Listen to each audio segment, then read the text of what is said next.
presented by Cine Parda Films, Rajgir. Mixed by Shankar Bihari.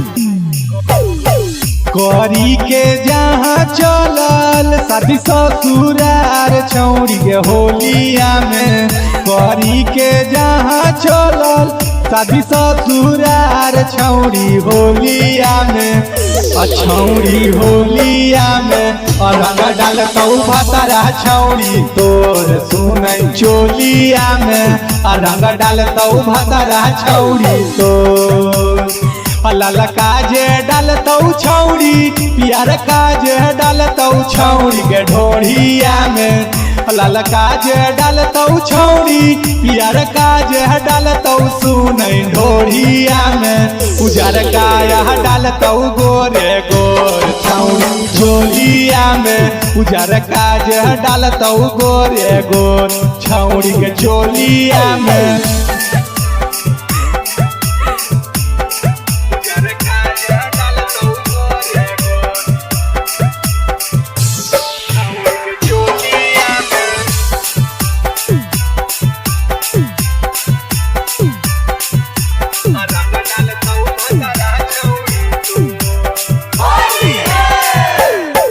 साया पर साड़ी छौड़ी नाही पहनी में कसी में से कसी लग के रात भर अली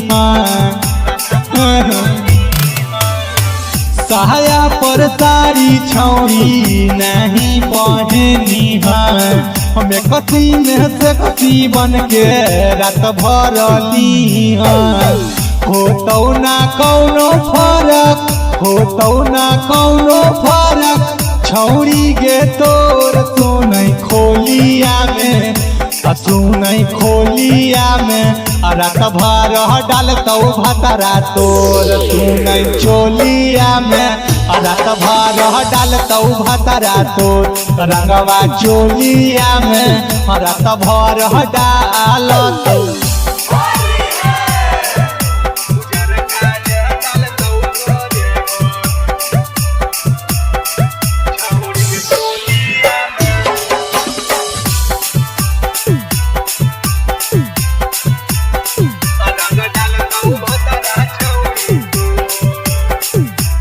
ये सोना शंकर बिहरिया जब कत वीडियो कौलावा, राइटर राहुला के देख फूटा बौलावा।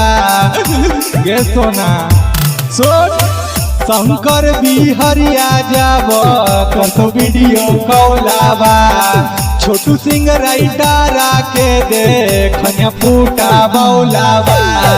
झारा झरेला को हो, झारा झरेला को होतौ ना हरज छौड़ी के बोलिया में, छौड़ी के बोलिया में रंगवा डालतौ भतरा तोर सुनै चोलिया में, रंग डालतौ भतरा छौड़ी तोर सुनै चोलिया में, रंग डालतौ भतरा छौड़ी तोर।